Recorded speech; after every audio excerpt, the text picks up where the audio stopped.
Convince करेगी, कुछ लोगों को कन्विंस नहीं भी करेगी। और बात यह है कि कोरोना के काल में बहुत सारे ऐसे लोग जो शाम को, और लोगों के साथ भी ऐसी घटना घटी होगी, मेरे साथ तो घटी, कि शाम को जिनसे हम बात कर रहे थे और सुबह खबर आई कि वो नहीं रहे, दिन में बात की और पता चला कि रात को नहीं रहे, जिनको हम एडमिट करा के आए खबर आई 2 दिन बाद कि वो नहीं रहे।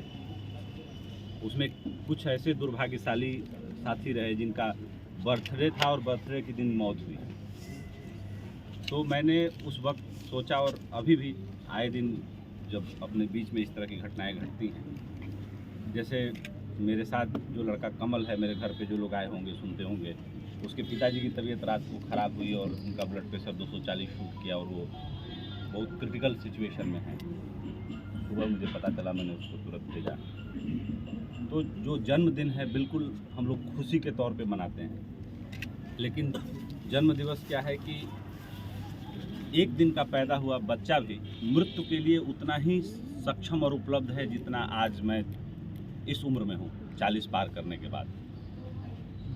तो हम जब 1 साल ज़्यादा जी लेते हैं तो मतलब हम अपने जीवन के अंत की तरफ, या कह सकते हैं कि मृत्यु की तरफ। दार्शनिकों ने इस देश में एक परंपरा रही है ऋषि मुनियों की, उन्होंने ये कहा है कि जो आदमी अपने जन्म दिवस के दिन मृत्यु की पगध्वनि को सुन ले और जान ले तो उसका जीवन तमाम भय से मुक्त हो जाता है। कैसे मुक्त हो जाता है? हमें मृत्यु से क्यों डर लगता है और जन्म दिवस में ही हम क्यों डूबे रहना चाहते हैं? एक कारण से। मृत्यु से सिर्फ एक कारण से भय लगता है कि हमारी जितनी उम्मीदें हैं, जितने सपने हैं, वो हमसे तुरंत छूटते हुए लगते हैं। जैसे पता चल जाए मुझे, मान लीजिए कि 5 दिन बाद मुझे मरना है या 5 घंटे बाद मरना है, ज़रा सोच के देखिए कि क्या मेरे अंदर वैसा ही उत्साह रहेगा? क्या धन प्राप्त करने की इच्छा वैसी रहेगी? क्या यश प्राप्त करने की इच्छा वैसी रहेगी? क्या किसी से दुश्मनी निभाने की इच्छा वैसी ही रहेगी? क्या किसी से मिलने जुलने की इच्छा वैसी ही रहेगी? क्या किसी को प्यार करने की इच्छा वैसी ही रहेगी? नहीं रहेगी। क्यों?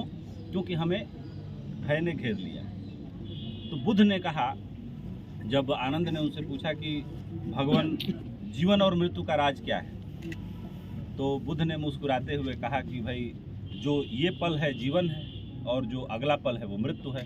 तो बोला कि भगवान ये कैसे पता कि अगला पल है वो मृत्यु है? उन्होंने कहा जब नहीं पता है तो फिर जीवन ही जीवन है, इसको जी लो।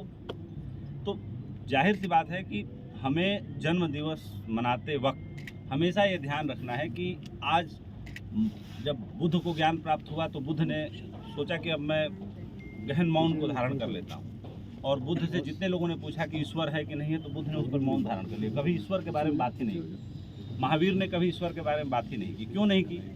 थोड़ा बहुत जो उन लोगों ने बताया, बोला, उनका ये कहना था कि ईश्वर नाम की कोई चीज़, ईश्वर नाम की कोई सत्ता है ही नहीं। आदमी जो है स्वयं में ईश्वर है, उसकी चेतना ही उसका ईश्वर है। अगर हमारे अंदर जो चेतना है अभी यहाँ से अलग हो जाए तो इस शरीर का मूल्य कौड़ी भर भी नहीं है। यहीं खड़े सारे लोग तय करेंगे कि अभी इसको शमशान ले जाना है, जला देना। सारा मूल्य किसका है? चेतना का है। हम उस चेतना से करते क्या है? कचरा इकट्ठा करते हैं। हमें इकट्ठा क्या करना है? हमें इकट्ठा करना है ज्ञान। और ज्ञान क्या करेगा? हमें इस गुब्बारे की तरह हल्का बनाएगा, अगर सही में ज्ञान है तो। और ये गुब्बारा क्या करेगा? इसमें सही में गैस हाइड्रोजन भरी है तो आसमान चूमेगा, अगर भारी गैस भरी है तो ये ज़मीन नहीं छोड़ेगा।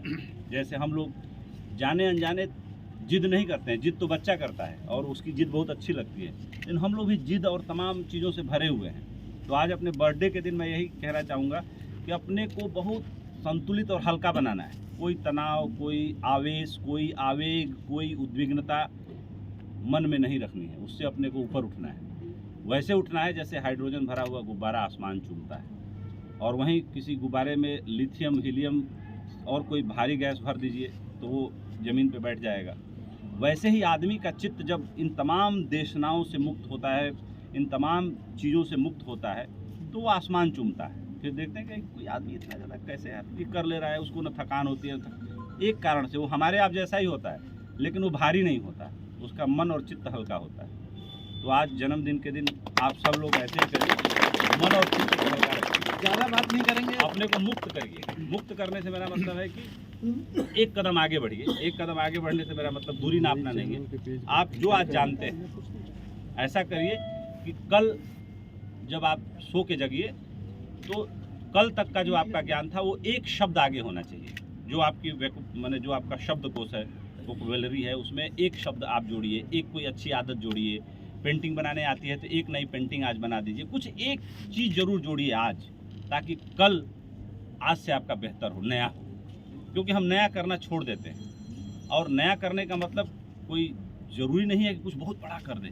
हमें ऐसा लगता है कि हम किसी को गिफ्ट दें तो क्या दें, कुछ पैसा रुपया ज़्यादा दे दें ना, उसके चेहरे पर एक छोटी सी मुस्कान आ जाए, एक गुलाब दे दिया, एक अच्छी बात कह दी, उसकी कोई एक पुरानी बात उसी को याद दिला के उसको हंसा दिया, थोड़ा सा माहौल को हल्का कर दिया, यही सबसे सुंदर और उत्तम गिफ्ट है जो आप सबने मुझे दिया है। आप सबका आभार। कुछ नया करिए वाली बात सर आपने कही, अब हम लोग जीवन में कुछ नया करने जा रहे हैं। और पिछले 1 साल पहले हम लोग बैठे थे, एक परिकल्पना, मैं, आप और राधे श्याम जी बिल्कुल साथ में बैठे थे।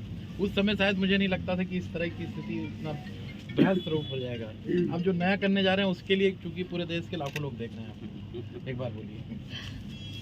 देखिए, मैं फिर वही कहना चाहता हूँ कि नया का आयोजन, जैसे कहावत है ना कि न 9 मन तेल होगा न राधा नाचेगी ये बड़ी कहते हैं।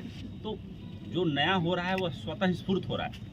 मुझे भी नहीं पता था कि इतना बड़ा चैनल खड़ा हो जाएगा धीरे धीरे बात करते करते। और जब परिकल्पना बनी थी तो एक रीजनल चैनल की बनी थी, नेशनल की नहीं बनी थी।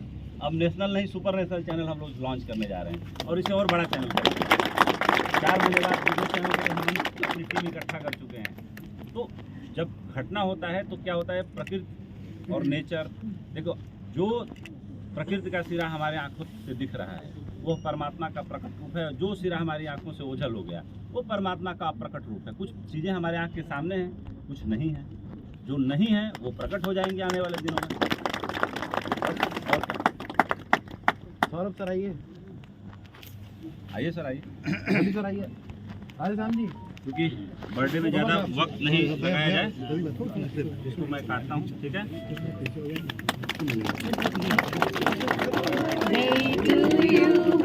Happy birthday to you. Happy birthday.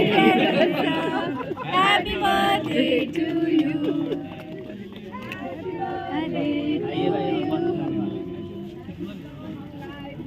एक और दो भाई, नैपकिन ला भाई, किसी बात